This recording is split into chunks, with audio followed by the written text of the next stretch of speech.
당신은 기도의 사람입니다. 이 장대비도 당신을 막지 못합니다. 이렇게 인사하겠습니다. 당신은 기도의 사람입니다. 장대비도 당신을 막지 못합니다.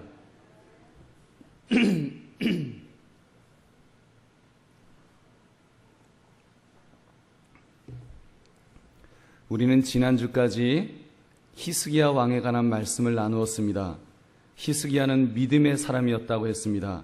히스기야는 나라가 위기에 처했을 때 기도를 통해서 기적을 맛보았다는 말씀을 함께 나누었습니다. 자그마치 18만 5천 명의 군대가 하룻밤 사이에 송장이 되어버리고 적국의 왕은 자기 나라에 돌아갔다가 암살을 당해 죽는 것을 목격하였습니다. 심지어 히스기야가 죽을 병이 걸렸을 때 그가 기도하니까 15년의 생명을 연장받았습니다.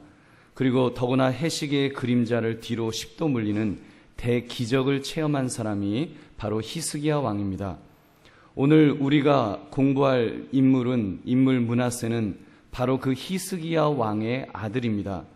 히스기야가 15년 생명을 더 연장받은 것과 계산을 해보면 므낫세가 12살의 왕위에 오른 것으로 보아서 히스기야가 병이 나온 후 3년이 되었을 때 그때 태어난 것으로 보입니다. 므낫세의 이름의 뜻은 잊어버리게 하셨다라는 의미를 담고 있습니다. 아마도 히스기야가 병이 나은 후에 병의 고통을 잊는다는 뜻에서 붙여준 이름이 아닌가 이렇게 추측을 해봅니다. 그렇게 태어난 므낫세는 자그마치 55년간 통치를 하였습니다. 남과 북의 이스라엘 왕들 중에 최장기간 왕위에 있었던 사람입니다. 그러나 그의 이러한 장기간의 통치는 유다 왕국으로 심히 부패케 하는 장수는 장수를 하긴 했는데 비극적으로 저주스럽게 오래 산 사람이 되었던 것입니다. 우리는 오늘 말씀을 통해 이 믿음의 자손이라도 타락할 수 있다는 사실을 우리가 발견할 수 있기를 바랍니다. 제대로 신앙을 전수하지 못하면, 자칫 교만에 빠져 잘못하면 그 후손이 얼마나 잘못될 수 있다는 것을 우리는 깨달아야 합니다. 우리 지난 시간에 그 근거를 보았습니다. 히스기야가 말년에 교만에 빠져 넘어졌다고 했습니다.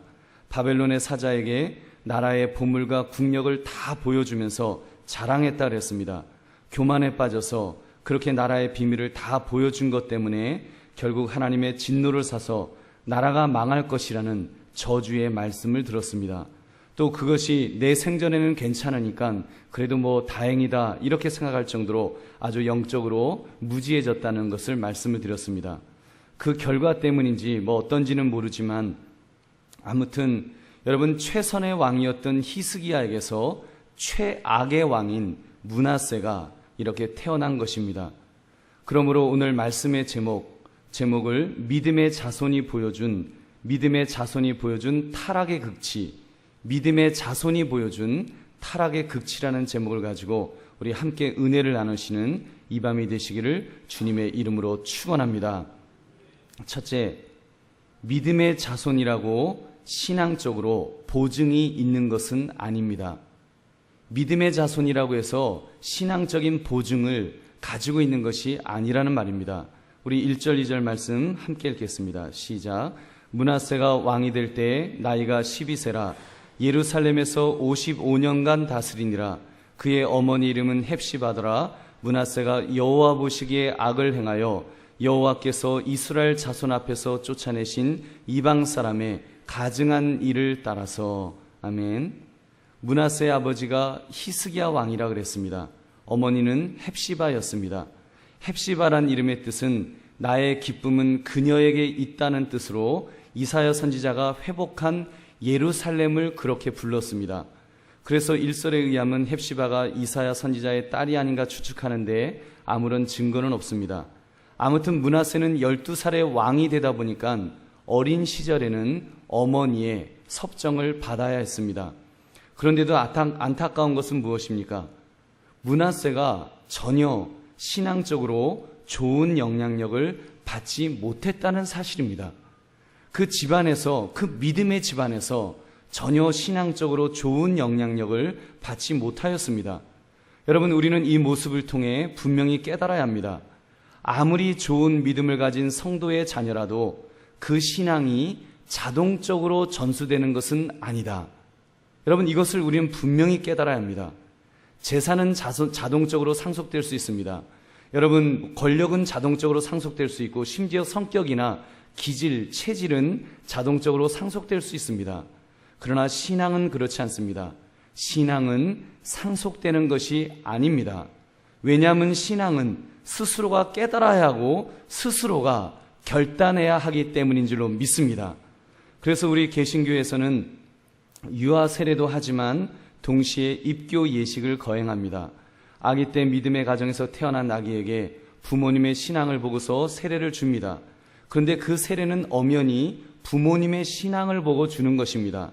주면서 그 부모에게 이 아기를 반드시 믿음으로 키우겠습니다, 이 확답을 받고 세례를 줍니다. 그러나 자기 의지로 신앙적인 결단을 할 수 있는 나이가 되었을 때는 그 아이를 불러다가 신앙의 고백을 듣고 확인하는 예식으로 입교를 합니다. 그래서 영어로는 confirmation, 확답, 확증이라고 하는 의미의 예식을 하는 것입니다. 이 입교를 하여야지만 입교를 했을 때 아기 때 받은 그 세례, 그 성부와 성자와 성령으로 받은 세례가 효력을 발휘하게 되는 것입니다. 그 전에 유아 세례, 입교가 없는 유아 세례는 엄밀히 말하면 그것은 아무것도 아닙니다. 입교를 통해서 자기 신앙을 스스로가 결단할 때 그때 그 세례가 여러분 그 힘을 발휘하는 줄로 믿습니다. 사랑하는 성도님들, 그러므로 이 신앙은 자동적으로 전수되는 것이 아니라는 것을 볼 때 여러분 주일학교 교육이 얼마나 중요합니까? 지난 수요일 오 목사님이 주일학교 교육에 관해 말씀하시면서 일주일에 1시간 교육을 해서는 세상 풍속에 물들어 있는 아이들을 변화시킬 수가 없습니다. 거의 불가능합니다. 내가 가르쳐 보니까 그런 것 같다는 체험담을 말씀하셨습니다. 그러나 절망적인 것만은 아니라고 하시면서 이번 여름 성경학교 짧은 시간이지만 집중적으로 며칠을 교육할 수 있는 시간이기에 아이들을 변화시키는 절호의 기회가 될 수 있습니다. 이런 말씀을 해주셨습니다. 여러분, 그러므로 이번 여름 성경학교를 위하여 우리 기도 많이 해주시기 바랍니다. 정말 기도 많이 해주십시오. 이번 여름 성경학교를 통해서 아이들의 마음속에 예수 그리스도가 심기어질 수 있도록 여러분 꼭 기도해 주시고, 우리 선생님들은 비장한 각오로 가르치시기를 주님의 이름으로 부탁드립니다. 여러분, 주일학교 아이들뿐만 아니라 우리의 자녀들, 신앙은 자동적으로 전수되는 것이 아니라는 이 진리를 깨달으심으로 영적으로 바른 지도를 하겠노라고 결심하시는 저와 여러분 되시기를 주님의 이름으로 축원합니다. 둘째, 믿음의 자손도 잘못된 열심을 가질 수 있습니다. 믿음의 자손도 잘못된 열심을 가질 수 있습니다. 우리 3절부터 7절까지를 읽어보면 참 기가 막힙니다. 그는 아버지 히스기야가 헐어버린 산당들을 다시 지었습니다. 바알의 단을 다시 세웠습니다. 아세라 목상과 하늘의 일월 성신을 숭배했고 몰렉에게 아들을 번제로 드려 불 가운데 지나가게 하고 점치고 사수를 행했다고 했습니다. 전설에 의하면 이사야 선지자도 그의 손에 죽었을 것이라 추측하기도 합니다.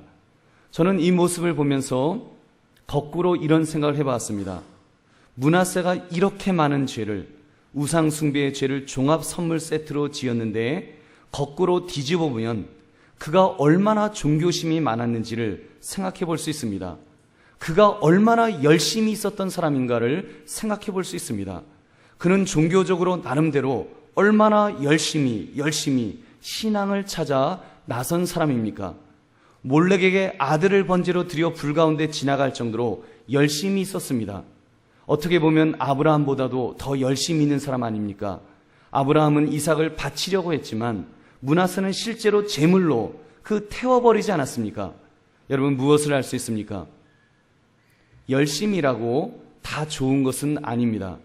분명한 사실은 잘못된 열심도 있다는 사실을 우리는 알아야 합니다. 지난주 설교 말씀 중에 속도보다 중요한 것이 방향이라는 말씀을 잠깐 드렸습니다. 만약 방향이 잘못되었는데 속도만 빠르다면 그 속도만큼 잘못된 방향으로 나간다는 말씀을 드렸습니다. 그러므로 속도보다도 바른 방향을 잡는 것이 얼마나 중요합니까? 방향이 바르게 설정되어 있어야만 그 방향을 따라서 바른 목적지까지 도달하게 될 줄로 믿습니다. 여러분, 그렇게 볼 때 므낫세는 그 방향이 잘못되었습니다. 잘못되어도 한참 잘못된 방향으로 그는 가고 있었습니다. 그는 하나님이 보시기에 악한 방향으로 얼마나 열심을 내었는지 모릅니다. 하나님께서 내 이름을 두리라 하신 성전에 우상들을 위한 제단을 쌓을 정도로 그는 악한 일에 열심을 내었습니다. 그러므로 가장 극악한 왕이 되었던 것입니다. 사랑하는 성도님들, 그러므로 우리도 잘못된 열심을 경계합시다. 혹시라도 나에게는 잘못된 열심이 없는지 경계하고 또 경계해야 합니다. 여러분, 영적인 일은 실수가 용납될 수 없습니다. 왜냐하면 실수가 초래할 결과가 영원을 좌우하기 때문입니다. 정말 한 영혼이 사느냐 죽느냐를 좌우한다고 볼 때 나의 잘못된 열심을 철저히 경계해야 할 줄로 믿습니다. 그러므로 잘못된 열심을 바로잡기 위해서 바른 지식이 반드시 필요합니다. 영적인 지식이 필요합니다. 기도와 함께 말씀이 반드시 필요합니다. 하나님의 말씀으로 무장되어야 합니다. 호세아 4장 6절 말씀, 내 백성이 지식이 없음으로 망하는도다. 내가 지식을 버렸으니 나도 너를 버려 내 제사장이 되지 못하게 할 것이요 내가 내 하나님의 율법을 잊었으니 나도 내 자녀들을 잊어버리리라. 하나님의 백성이 하나님의 말씀을 버리면 하나님도 버리신다라고 이렇게 말씀하십니다. 여러분, 그렇게 볼 때 이 설교의 시간이 얼마나 중요합니까? 얼마나 복된 시간입니까? 하나님의 말씀을 읽고 이 말씀 속에서 하나님이 나에게 주시는 말씀을 경청할 수 있는 시간, 정말 이 말씀이 그러한가 확인하고 탐구할 수 있는 이 시간 얼마나 중요합니까? 여러분, 그러므로 이 시간 하나님의 말씀에 집중하시기 바랍니다. 저는 그래서 개인적으로 강해 설교를 좋아합니다. 왜냐하면 강해 설교는 말씀에 대해 깊이 연구하며 말씀을 들을 수 있기 때문입니다. 그냥 설교자가 성경 한 구절 읽고 자기의 소견에 옳은 대로 가르치다 보면 위험할 수 있습니다. 물론 그런 설교에도 성령의 기름 부으심이 있으면 그 하나님의 말씀이 선포될 수 있습니다만 주관적으로 흐를 위험이 아무래도 더 높을 수 있습니다. 그러나 이렇게 말씀을 가지고 우리가 눈으로 한 줄 한 줄 확인하면서 말씀을 들을 때 하나님의 말씀에서 좌로나 우로나 치우치지 않게 될 줄로 믿습니다. 사랑하는 성도님들, 이 말씀의 시간을 사모하십시오. 예배 중 말씀이 선포되는 시간에는 나의 집중력을 배로 높여야 합니다. 그래서 한 말씀이라도 내가 놓치지 않겠다는 각오를 가지고 말씀을 들어야 할 줄로 믿습니다. 여러분, 그리고 말씀이 그러한가 확인하면서 말씀을 들으십시오. 그러므로 여러분이 가진 열심이 개인적인 소견에 옳은 대로 가지는 열심이 아니라 말씀에 기초한 열심이 되도록 진리의 말씀을 잘 쌓아 나가시기를 바랍니다. 말씀이 가라 하면 가고 말씀이 멈추라고 하면 멈출 수 있는 제대로 된 열심을 가지시기를 주님의 이름으로 축원합니다. 특별히 여러분 주일학교 선생님들, 이번 여름 성경학교 기간에 그 말씀을 잘 가르치시기를 바랍니다. 아이들이 잘못된 열심에 지금 빠져 있습니다. 엉뚱한 것, 컴퓨터 게임에 빠져 있고요, 핸드폰에 빠져 있고, 세상 음악에, 세상 스포츠에, 심지어 세상 공부에만 빠져서 거기에 열심을 쏟는 아이들에게 여러분 하나님을 향한 열심을 가진 아이들로 교육시키시기 바랍니다. 그래서 정말 그 아이들이 하나님을 향한 열심을 가지도록 그렇게 잘 지도하시는 우리 모든 교사들 되시기를 주님의 이름으로 축원합니다. 셋째, 믿음의 자손이 타락하면 더 큰 나쁜 영향력을 끼치게 됩니다. 믿음의 자손이 타락하면 더 큰 나쁜 영향력을 끼치게 됩니다. 우리 8절 9절 말씀 우리 함께 읽겠습니다. 시작. 만일 이스라엘이 나의 모든 명령과 나의 종 모세가 명령한 모든 율법을 지켜 행하면 내가 그들의 발로 다시는 그들의 조상들에게 준 땅에서 떠나 유리하지 아니하게 하리라 하셨으나 이 백성이 듣지 아니하였고 므낫세의 꾀를 받고 악을 행한 것이 여호와께서 이스라엘 자손 앞에서 멸하신 여러 민족보다 더 심하였더라. 아멘. 여러분, 이 말씀이 얼마나 무서운 말씀입니까? 하나님은 바르게 말씀하시는데 백성들이 듣지 아니하였다고 했습니다. 특히 므낫세의 꾀를 받고 악을 행하여 여러 민족보다 더 심하였다고 했습니다. 더 심하였더라. 그들의 범죄가 더 심하였다라고 말씀합니다. 그렇습니다. 믿음의 자손이 타락을 하면 더 큰 영향력을 끼치게 됩니다. 므낫세가 타락을 하니까 온 백성을 타락시켰습니다. 하나님의 백성들이 타락을 하니까 여러 민족보다 더 심하였다고 말씀합니다. 저는 이 말씀을 읽으면서 이러한 도전을 받았습니다. 목사로서 더 큰 도전을 받았습니다. 제가 성도들 앞에 본이 되지 못하면 어떻게 되겠는가? 내가 더 은혜를 받고 내가 더 말씀을 연구하고 내가 더 기도하는 모습의 본을 보이지 못한다면 어떻게 되겠는가? 이러한 그 도전을 받았습니다. 예수님께서 누가복음 12장 47절부터 48절에서 46절부터 이렇게 경고하셨습니다. 생각하지 않은 날 알지 못하는 시각에 그 종의 주인이 이르러 엄히 때리고 신실하지 아니한 자의 받는 벌에 처하리니 주인의 뜻을 알고도 준비하지 아니하고 그 뜻대로 행하지 아니한 종은 많이 맞을 것이요 알지 못하고 맞을 일을 행한 종은 적게 맞으리라. 물은 많이 받은 자에게는 많이 요구할 것이요 많이 맡은 자에게는 많이 달라 할 것이니라. 여러분, 많이 받은 자에게는 많이 요구할 것이요 많이 맡은 자에게는 많이 달라 할 것이라고 하셨습니다. 여러분, 얼마나 겁이 나는 말씀인지요. 저는 그래서 1년에 여러 번 결심을 합니다. 하나님, 우리 성도님들 앞에서 제가 본이 되기를 원합니다. 그래서 말씀을 연구하는 일에도 더 열심을 내겠다고 결심을 합니다. 기도하는 일에도 목사가 기도하지 않으면 성도들이 그 모습을 보며 얼마나 악한 것을 배우게 되겠는가. 그래서 더 기도하기를 결심합니다. 여러분, 그 밖에 여러 가지 모습들, 심지어 성품적인 것들, 때로는 내 속에 옛된 성품이 올라오다가도 또 참고 또 참을 때가 얼마나 많은지요. 그런데도 요 모양입니다. 여러분, 정말 우리의 모습 우리가 돌아봐야 합니다. 사랑하는 성도님들, 목사인 저만 이런 결심을 해야 하는 것이 아닙니다. 중직에 맡은 분들, 장로님들이, 안수 집사님들이, 권사님들이 더 조심해야 합니다.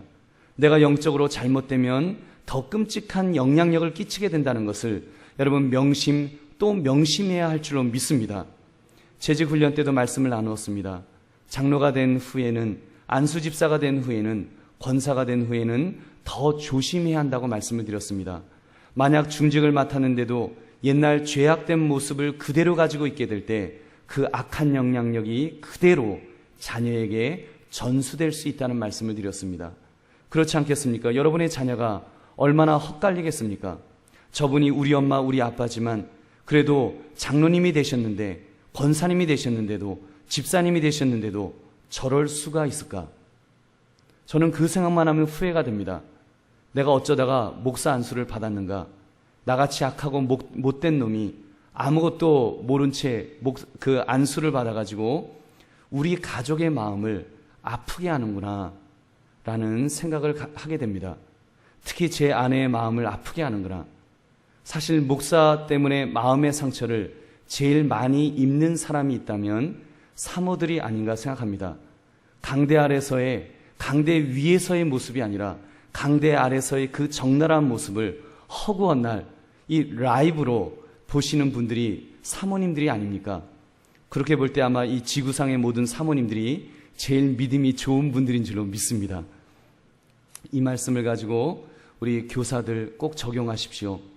여러분들이 행동하는 한 가지 한 가지가 주일학교 아이들에게 어떤 영향력을 끼칠 것인가를 여러분 마음을 그 두렵고 떨리는 마음으로 자신을 돌아봐야 합니다.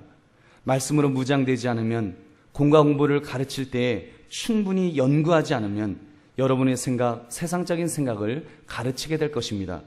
백제와 같은 아이들의 심령에 세상적인 생각을 가르치게 된다면 그 책임을 하나님은 분명히 물으실 것입니다. 주인의 뜻을 알고도 준비하지 아니하고 그 뜻대로 행하지 아니한 종은 많이 맞을 것이라고 주님이 말씀하셨습니다. 사랑하는 성도님들, 그러므로 우리 이 시간 결심합시다. 주여, 나를 통하여 좋은 영향력만 끼치게 하옵소서. 여러분, 이 결심하시기 바랍니다. 내 자녀들에게, 정말 믿음의 후배들에게, 우리 주일학교 아이들에게 하나님 좋은 영향력만을 끼칠 수 있게 해달라고 분명하게 결단하시는 이 밤이 되시기를 주님의 이름으로 축원합니다. 말씀을 맺습니다. 사랑하는 성도님들, 믿음의 자손이 보여준 타락의 극치를 보았습니다. 므낫세가 보여준 타락의 극치, 우리는 반면 교사로 삼아서 영적 경계심을 더 한층 높입시다. 믿음의 자손이라도 신앙적으로 보증이 있는 것은 아니라는 것을 우리 분명하게 기억합시다. 신앙적으로 보증이 있는 것이 아닙니다. 믿음의 자손도 잘못된 열심에 빠질 수가 있음을 깨달읍시다. 그리고 믿음의 자손이 타락하면 더 악한 영향력을 끼치게 된다는 사실을 우리 기억하면서 우리 바짝 긴장합시다. 특히 이번 여름 성경학교를 준비하면서 문화세를 바라보며 우리 주일학교 아이들에게 집중적인 신앙교육을 통해서 그들이 이제는 믿음의 자손에서 믿음의 사람으로 주님을 만나는 체험할 수 있도록 그렇게 가르치겠노라고 결심할 수 있기를 바랍니다. 그리고 그것을 위해서 우리가 집중적으로 기도할 수 있기를 원합니다. 그리고 또한 우리 모두가 악한 영향력이 아니라 선한 영향력을 끼치는 그런 믿음의 부모님이 될 수 있도록, 믿음의 선배가 될 수 있도록, 믿음의 교사가 되겠노라고 결심하시는 이 밤이 되시기를 주님의 이름으로 축원합니다. 우리 함께 기도하겠습니다.